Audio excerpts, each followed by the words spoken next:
आज मैं net preparation के लिए पार्ट 4 वीडियो लेकर आया हूँ।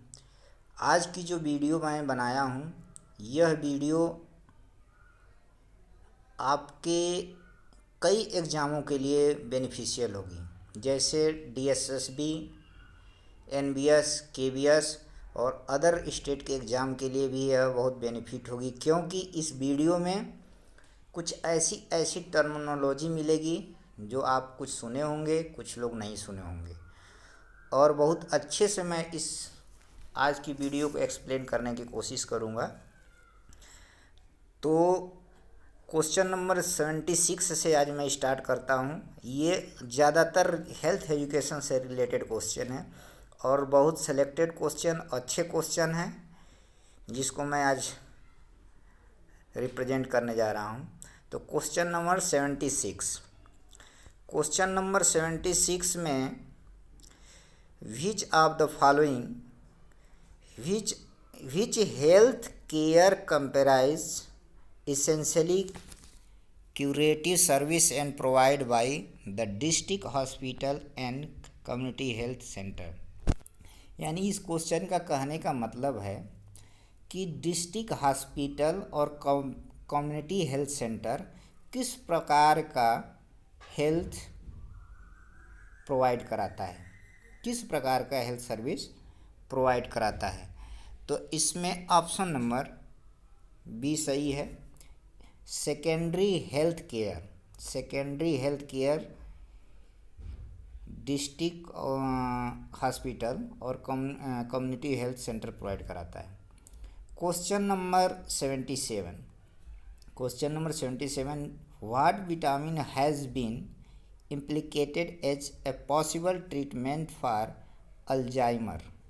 अल्जाइमर एक प्रकार का डिजीज होता है जिसको विटामिन ई के द्वारा ट्रीट किया जा सकता है। यानी कि इसमें ऑप्शन नंबर डी सही है।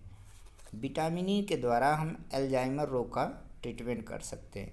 और बाकी विटामिन, जैसे विटामिन ए हो गया, तो विटामिन ए का रासायनिक नाम, केमिकल नेम रेटिनॉल है, और इसकी कमी के कारण नाइट ब्लाइंडनेस यानी रातौंधी होता है। इसका अच्छा सोर्सेज जो है पपीता होता है। ऑप्शन नंबर सी में विटामिन B12, इसका रासायनिक नाम साइनोकोबालामिन है, इसका नाम साइनोकोबालामिन, और इसकी कमी के कारण एनीमिया यानी ब्लड की कमी हो जाती है। तो इस प्रकार इस 77 क्वेश्चन में ऑप्शन नंबर डी सही है। अब मैं बात करूँगा अगले क्वेश्चन की। 78, क्वेश्चन नंबर 78, ये मैच द फॉलोइंग क्वेश्चन है, मैच द फॉलोइंग है। यानी कि क्वेश्चन नंबर 77 में match the list first which list second and select the correct option from the code given below.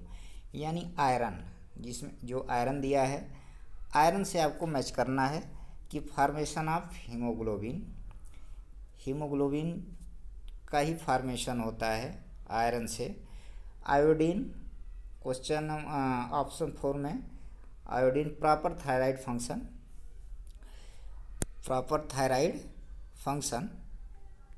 और इसमें 78 का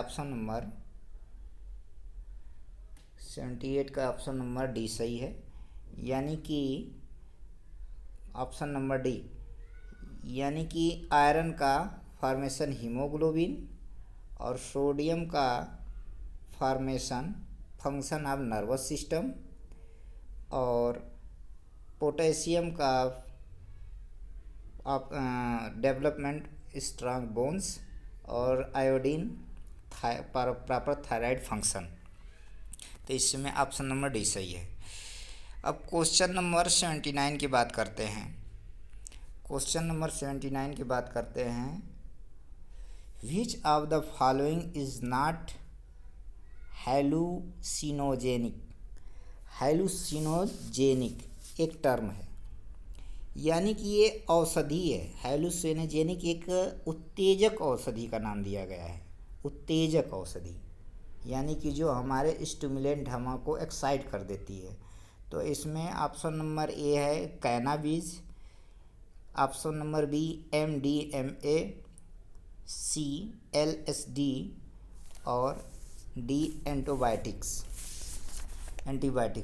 तो इसमें ऑप्शन नंबर 79 का डी सही है। ऑप्शन नंबर डी सही है। यहाँ कहा कि निम्नलिखित में से कौन उत्तेजक नहीं है। जो तीनों है ABCD तीनों जो हैं उत्तेजक है। अब मैं ऑप्शन नंबर बी की MDM का फुल फॉर्म बताने जा रहा हूँ।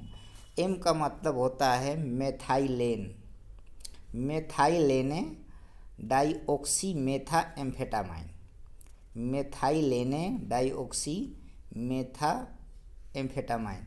यह एक साइको एक्टिव ड्रग्स है, यानी मनोउत्तेजक औषधि है जो रिक्रेशनल मनोरंजक उद्देश्य के लिए प्रयोग की जाती है, जिससे कि मेरा व्यक्ति का सेंसेशन, एनर्जी इंक्रीज होती है, एम्पैथी होती है, साथ ही साथ प्लीजर बढ़ जाती है।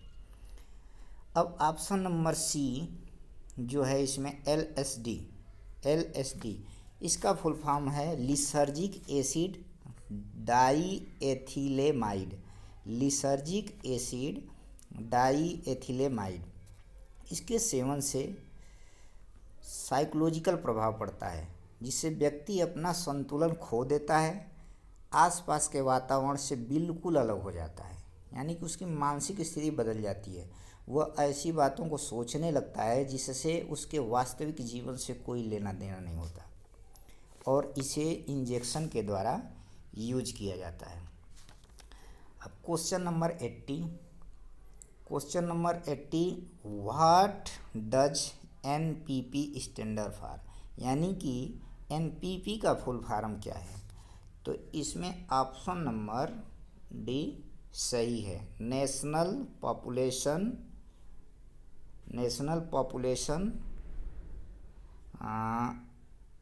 Production, national population production. तो इसमें ऑप्शन नंबर डी सही है, नेशनल पॉपुलेशन प्रोडक्शन। अब क्वेश्चन नंबर 81 इपिडेमोलॉजी इज, यानी कि इपिडेमोलॉजी क्या है। एपिडेमियोलॉजी क्या है, एक टर्म आता है एपिडेमियोलॉजी, यानी कि एपिडेमियोलॉजी ये है कि यह एक ऐसी साइंस है, मेडिकल की एक ब्रांच है, जिसके अंतर्गत डिजीज के फैलने और कंट्रोल करने का अध्ययन किया जाता है कि किस प्रकार फैलती है तो किस प्रकार कंट्रोल किया जा सकता है। यानी कि एपिडेमियोलॉजी एक तरह से मेडिकल की ब्रांच है, जिसके अंतर्गत डिजीज का स्प्रेड और कंट्रोल के बारे में अध्ययन किया जाता है। इसका ऑप्शन नंबर ए सही है। A method of applying primary, secondary and tertiary prevention in the community setting, यानी यह एक ऐसी विधि है जिसमें प्राइमरी, प्राथमिक, माध्यमिक और केंद्र पर कम्युनिटी सेटिंग के द्वारा हम अप्लाई करते हैं। यानी कि क्वेश्चन नंबर 81 का सी ऑप्शन सही है, the study of the distribution and determination of disease. Option number C सही है, the study of distribution and determination of disease. अब आप क्वेश्चन नंबर 82 इसमें मैच करना है, मैच द फॉलोइंग है। कॉलेरा इसमें विब्रियो कॉलेरा एक वायरस बैक्टीरिया होती है जिसके द्वारा होता है, यानी कि ए का 2 से, और चिकन पॉक्स वारिसेला वायरस बी का 4 से, ट्यूबरकुलोसिस यानी कि माइकोबैक्टीरियम, और leprosy Mycobacterium leprae. It means कि ऑप्शन नंबर बी सही है, इसमें ऑप्शन नंबर बी सही है। अब 83, question number 83, essential amino acid are best describe as those amino acid that. अनिवार्यतः एमिनो एसिड अच्छी तरह से डिस्क्राइब कर सकती है जो एमिनो एसिड है। यानी कि एमिनो एसिड क्या होती है, जब प्रोटीन का डाइजेशन होता है तो एमिनो एसिड में कन्वर्ट होती है। यानी कि जब प्रोटीन का डाइजेशन होता है तो किस में कन्वर्ट होती है, एमिनो एसिड में। तो ऑप्शन ए है required for protein synthesis but can not be made by the body.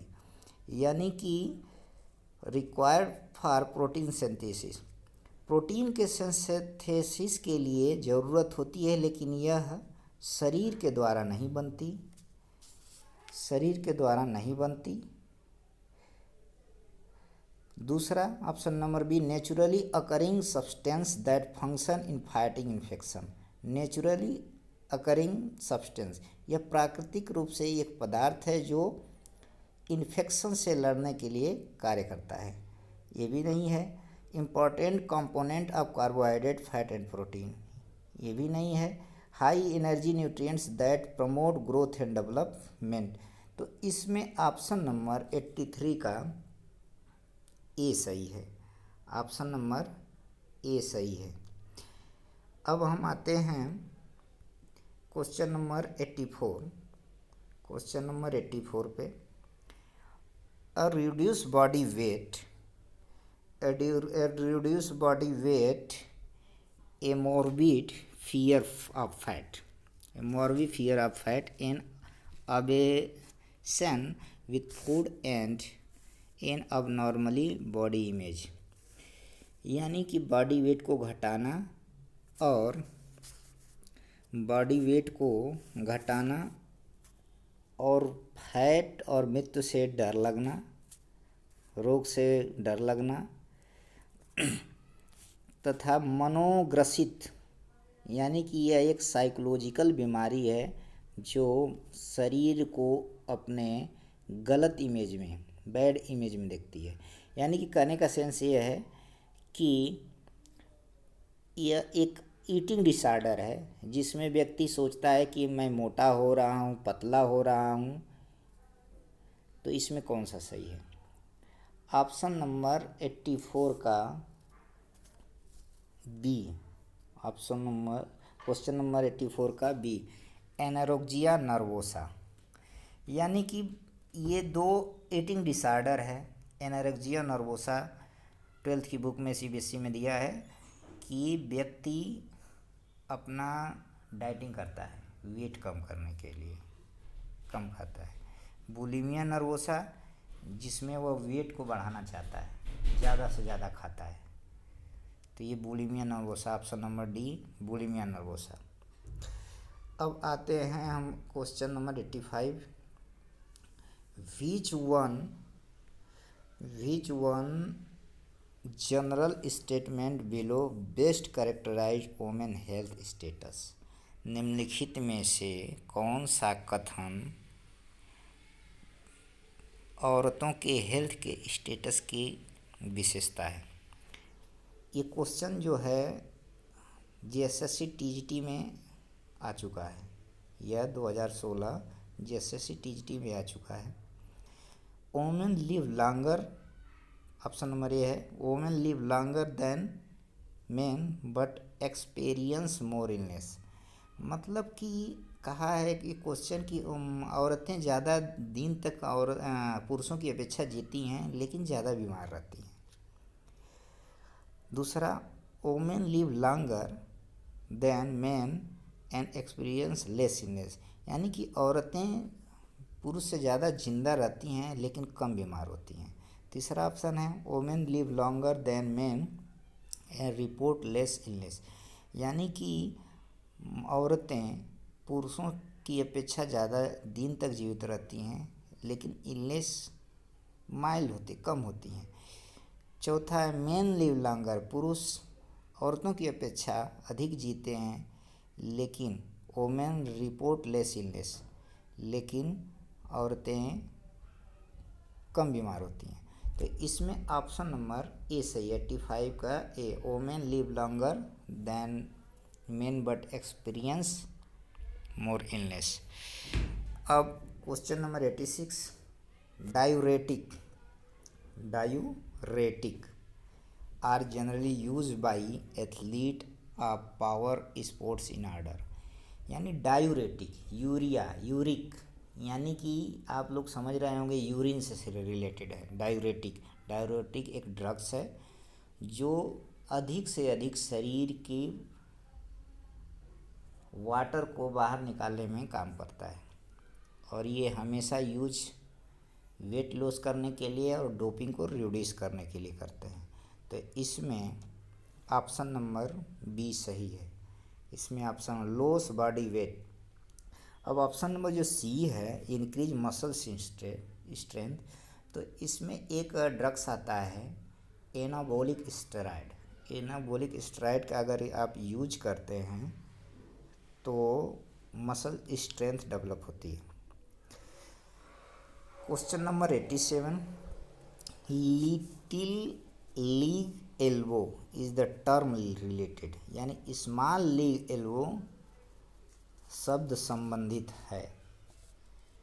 तो इसमें option number B, over use injury of young athlete. Over use injury क्या होती है? ऑप्शन नंबर बी सही है। ओवर यूज इंजरी क्या होती है इसके बारे में थोड़ा बता दें कि जब हम कोई चीज़ बार बार रिपीट करते हैं और इंजरी हुई रहती है, और उसी को जब बार बार रिपीटेशन होता है तो उसको बोलते हैं over use injury. Repetition of work को इंजरी के दौरान करना, यानी ज़्यादातर वर्क इंजरी के दौरान करना, तो ओवर यूज इंजरी होती है। Question number 88, tetany occurs as a result of. Tetany एक प्रकार की बीमारी है जो बच्चों में होती है, और इसका दूसरा नाम है टेनिक सीजर।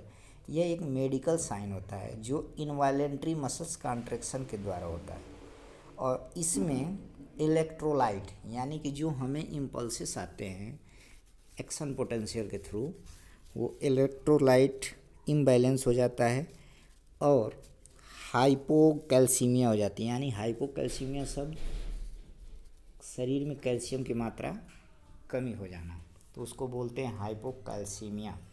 तो क्वेश्चन नंबर 88 में विटामिन डी डिफिशियंसी, यानी कि vitamin D deficiency, question number B सही है। हाइपोकैल्सीमिया बता ही दिए, ऑप्शन नंबर डी, यानी कैल्शियम की कमी। अल्कालोसिस, इसमें ऑप्शन नंबर सी में अल्कालोसिस एक टर्म है। अल्कालोसिस क्या होता है कि शरीर में अल्कालाइन की मात्रा एक्सेस हो जाती है, बढ़ जाती है, यानी एसिड की मात्रा बढ़ जाती है। किसके कारण? बाइकार्बोनेट के कारण। इसको बोलते हैं अल्कोलोसिस, यानी बेस ख़त्म हो जाता है, शरीर में ब्लड का बेस जो क्षारता होती है ख़त्म हो जाती है, एसिडिक फॉर्म में हो जाता है। तो क्वेश्चन नंबर 89 है, विच of the following disease has genetic orientation and inherited by the person of her spring. किस प्रकार की डिजीज है जो जेनेटिक ट्रांसफ़र होती है, person to person genetic transfer होती है? तो HIV जो है। अब बात करते हैं पहला ट्यूबरक्लोसिस, TB जिसे बोलते हैं, ये जेनेटिक डिजीज़ नहीं है। उसके बाद HIV, ये कम्युनिकेबल डिजीज़ है। HIV ह्यूमन इम्यूनोडेफिशिएंसी वायरस, ये वायरस जो होता है, इसके वायरस का नाम होता है रेट्रो वायरस, और इसमें 2 टेस्ट होते हैं, वेस्टर्न ब्लॉट टेस्ट और एलिजा टेस्ट। इसके 2 टेस्ट होते हैं HIV के, वेस्टर्न ब्लॉट टेस्ट और एक होता है एलिजा टेस्ट। और ये टी सेल पे, शरीर का एक टी सेल होती है जो वाइट ब्लड सेल्स में पाई जाती है और शरीर का रोग प्रतिरोधक क्षमता की काम करती है टी सेल, उस पर इफेक्ट करता है। बेरी बेरी जो विटामिन विटामिन B1 के कमी के कारण बेरी बेरी नामक रोग होता है। और जो ऑप्शन नंबर सी है हीमोफीलिया ही जेनेटिक डिसऑर्डर है। इसमें क्या होता है कि हीमोफीलिया में हीमो माने ब्लड से संबंधित है, फीलिया माने थक्का न जमना, यानी कि जब आदमी को कहीं एक्सीडेंट कोई कटता है तो इसका ब्लड का थक्का नहीं जमता है, ब्लड धारा प्रवाह बढ़ता चला जाता है, तो इसको बोलते हैं हीमोफीलिया। ऑप्शन नंबर सी सही है। Which one of the following is known as good cholesterol. अब यहाँ पे कोलेस्ट्रॉल की बात हो गई। कोलेस्ट्रॉल की बात क्या है कि किस प्रकार का कोलेस्ट्रॉल हमारे शरीर में सबसे अच्छा कोलेस्ट्रॉल होता है। तो दो तरह के कोलेस्ट्रॉल होते हैं, एक HDL एक LDL कोलेस्ट्रॉल। तो इसमें LDL नहीं दिया है, HDL दिया है, तो इसमें ऑप्शन नंबर सी सही है। अब HDL का फुल फॉर्म जो होता है हाई डेंसिटी लाइपोप्रोटीन, और LDL का फुल फॉर्म होता है लो डेंसिटी लाइपोप्रोटीन। जब LDL लो डेंसिटी लाइपोप्रोटीन की मात्रा बढ़ेगी तो शरीर में कोलेस्ट्रॉल की मात्रा अधिक होगी, जिससे हार्ट अटैक, हार्ट डिजीज, तमाम की बीमारियां पकड़ना शुरू कर देगी। तो एक्सरसाइज जब हम करते हैं तो LDL की मात्रा बढ़ती है और HDL की मात्रा घटती है। इसलिए हमारे शरीर के लिए LDL यानी HDL high density lipoprotein cholesterol अधिक बेनिफिशियल है। 91 का question number 91, which of the vitamin protect the cell membrane and help to the formation of red blood cells. यानी कि निम्नलिखित में से कौन सी विटामिन जो सेल मेम्ब्रेन का प्रोटेक्ट करती है और रेड ब्लड सेल का निर्माण करती है। तो इससे option number A vitamin A, B vitamin K, option number C vitamin B1 और option number D vitamin E। यानी कि ऑप्शन नंबर डी इसमें सही है, विटामिन E का रासायनिक नाम टोकोफेरॉल है। क्या नाम है? टोकोफेरॉल। इसकी कमी के कारण आनुवांशिकता रोग होता है। और विटामिन K का रासायनिक नाम, केमिकल नाम नेफ्थाक्विनोन है। इससे रक्त का यानी ब्लड क्लॉथिंग नहीं होती है। जब इसकी कमी हो जाती है तो ब्लड क्लॉथिंग नहीं होती है, इसलिए डॉक्टर जब ऑपरेशन करते हैं तो उस दौरान विटामिन K का इंजेक्शन लगाते हैं। अब question number 92, which drug is use in treatment of fatigue. निम्नलिखित में से कौन सा ड्रग थकान के लिए यूज किया जाता है, थकान के इलाज के लिए यूज किया जाता है।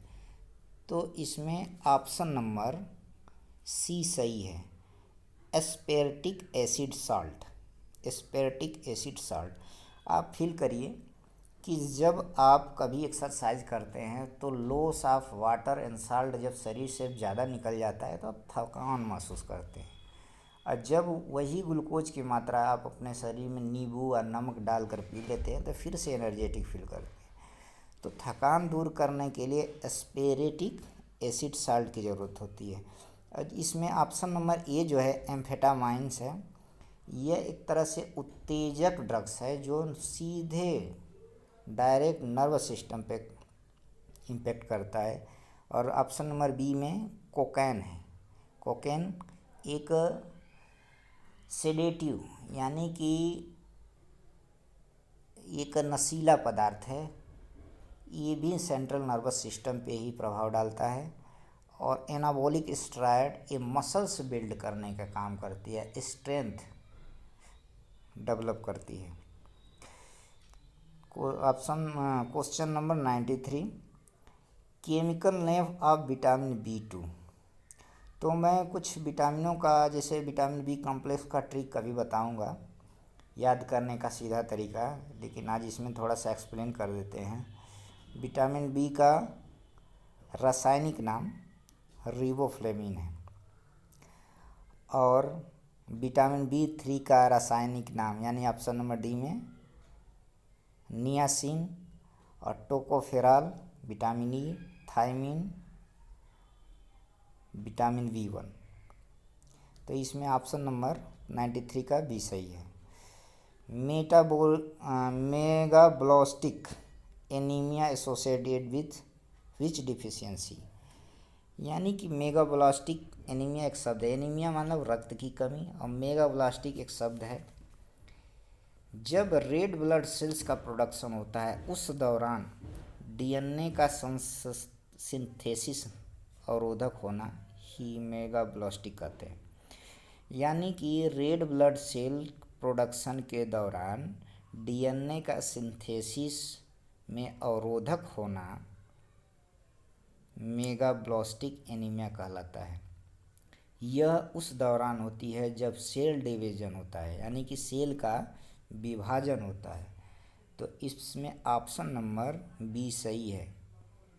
इसमें ऑप्शन नंबर बी सही है। 94 का बी सही है, विटामिन B2। और विटामिन B12 है वो साइनाकोबालामिन होती है, इससे रक्त की कमी हो जाती है।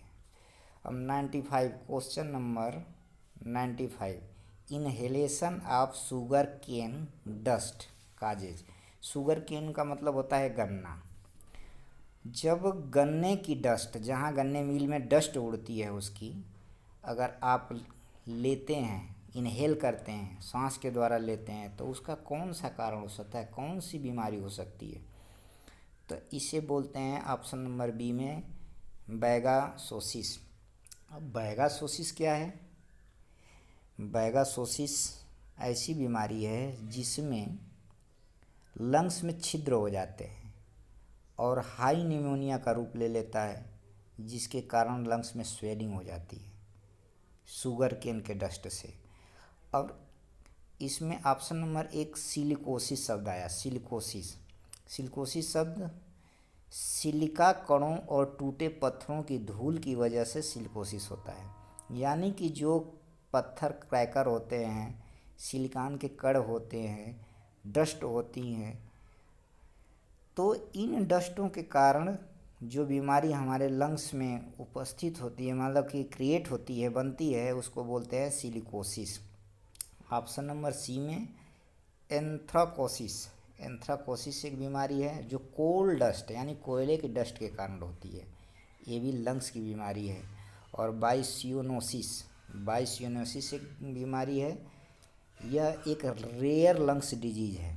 बाइसियोनोसिस यह एक रेयर लंग्स डिजीज है जो सन का पौधा यानी कि कपास का पौधा, पटुए का पौधा, धागा, काटन के कारण जो डस्ट उड़ती है उसके कारण यह बीमारी होती है। इसे ब्राउन लंग्स भी कहते हैं या ऑक्यूपेशनल अस्थमा यानी व्यावसायिक दमा भी बोलते हैं। तो इसमें ऑप्शन नंबर बी सही है, बैगासोसिस। अब question number 96, vitamin E is also known as. Vitamin E is also known as, तो आपको पहले ही बता सकते हैं कि ऑप्शन नंबर सी टोकोफेरॉल। अब question number 97, metabolic disorder characterized by the high blood glucose associated with increased risk of heart disease and other health problem is called। Metabolic disorder यानी कि पाचन से संबंधित ऐसी बीमारी जिसमें ब्लड ग्लूकोज से संबंधित है, हार्ट रिस्क से संबंधित है और अदर हेल्थ प्रॉब्लम से संबंधित है। यानी कि एक बार और रिपीट करते हैं, कि पाचन से संबंधित, यानी मेटाबॉलिक का मतलब होता है चयापचय, पाचन से संबंधित ऐसा डिसऑर्डर, बीमारी, प्रॉब्लम, समस्या जो हाई ब्लड ग्लूकोज से संबंधित है, यानी शुगर इसे बोलते हैं, और हार्ट डिजीज से संबंधित तथा अदर हेल्थ प्रॉब्लम से संबंधित है। तो ऑप्शन नंबर इसमें सी सही है, इसमें सी सही है। अब ऑप्शन नंबर ए के बारे में थोड़ा बता दें। ऑस्टियोपोरोसिस। ऑस्टियोपोरोसिस एक ऐसी बीमारी है जो वृद्धावस्था में होती है और इसमें अस्थियों में, हड्डियों में छिद्र हो जाते हैं, जैसे मधुमक्खी का छत्ता होता है। इसका कारण यह होता है कि बुढ़ापे में मिनरल्स और विटामिन्स की कमी के कारण हम व्यक्तियों की, बूढ़ों की हड्डियां जो होती हैं छिद्र युक्त हो जाती हैं, जिसको ऑस्टियोपोरोसिस बोलते हैं। कार्डियोवैस्कुलर डिजीज जो हार्ट से रिलेटेड संबंधित प्रॉब्लम है। ऑस्टियोपेनिया। ऑस्टियोपेनिया एक सार्कोपेनिया डिजीज होती है, एक ऑस्टियोपेनिया। सार्कोपेनिया के बारे में पहले बता देता हूँ कि सार्कोपेनिया जैसे जैसे उम्र बढ़ती है वैसे वैसे मसल्स की शक्ति, पेशी शक्ति कम होती चली जाती है, उसको बोलते हैं सार्कोपेनिया। इसी तरह बोन की स्ट्रांगनेस, ऑस्टियोपेनिया, बोन की स्ट्रांगनेस धीरे धीरे उम्र के साथ साथ घटती चली जाती है, इसको बोलते हैं ऑस्टियोपेनिया। तो 97 में ऑप्शन नंबर सी डायबिटीज़ सही है। अब question number 98। Question number 98, how is disability characterized in the social model of disability? How is disability characterized in the social model of disability, यानी कि सामाजिक मॉडल के आधार पे कैसे डिसेबिलिटी को कैरेक्टराइज किया जा सकता है। सामाजिक मॉडल के आधार पे, नमूने के आधार पे किस प्रकार शारीरिक अक्षमता को डिस्क्राइब किया जा सकता है। तो इसमें ऑप्शन नंबर बी सही है। Disadvantage for people with impairments causes by society या ऑर्गेनाइजेशन, ये ऑप्शन नंबर बी सही है। अब question number 99, HIV reduce neutral immunity of body by destroying, यानी कि HIV वायरस नेचुरल इम्यूनिटी को ख़त्म करता है, शरीर के नेचुरल इम्यूनिटी को समाप्त करता है। इसमें से ऑप्शन कौन सही है? तो 99 का option number B T lymphocyte. Lymphocyte जो है इरिथ्रोसाइट, ल्यूकोसाइट और लिम्फोसाइट, वर्ड सुने होंगे ब्लड का है। तो इसमें टी लिम्फोसाइट जो है उसको ये डिस्ट्रॉयड करता है, जिससे हमारा इम्यून सिस्टम कमज़ोर हो जाता है। अब option question number 100, anaplasia. Anaplasia जो रिलेटेड है, एनाप्लासिया रिलेटेड है ये कैंसर से, ये कैंसर का एक टर्म है एनाप्लासिया। अब इसमें ऑप्शन नंबर सी सही है। Loss of cell adherence and cell differentiation, यानी सेल का क्षीण होना तथा डिफरेंट होना ही एनाप्लासिया कहलाता है। Anaplasia is loss of cells adherence and cell differentiation, यानी कि सेल का कम होना, क्षीण होना, कमी होना तथा डिफरेंट होना ही एनाप्लासिया कहलाता है। तो आज का यहीं पे हम समाप्त करते हैं और आप लोग से अनुरोध है कि आप लोग इस वीडियो को ज़्यादा से ज़्यादा अपने दोस्तों में शेयर करें, लाइक करें और कमेंट करके ज़रूर बताएं कि क्या कमी रह गई, क्या गलत हुआ, इसमें क्या होना चाहिए, तो ताकि अगले वीडियो में कुछ मैं करेक्शन कर सकूं। और मैंने आज पूरी तरह से कोशिश किया है कि आप लोग को अधिक से अधिक टर्मिनोलॉजी के द्वारा मैं ऑप्शन समझाया, ताकि जिसे आप लोग को अच्छे से समझ में आए। धन्यवाद।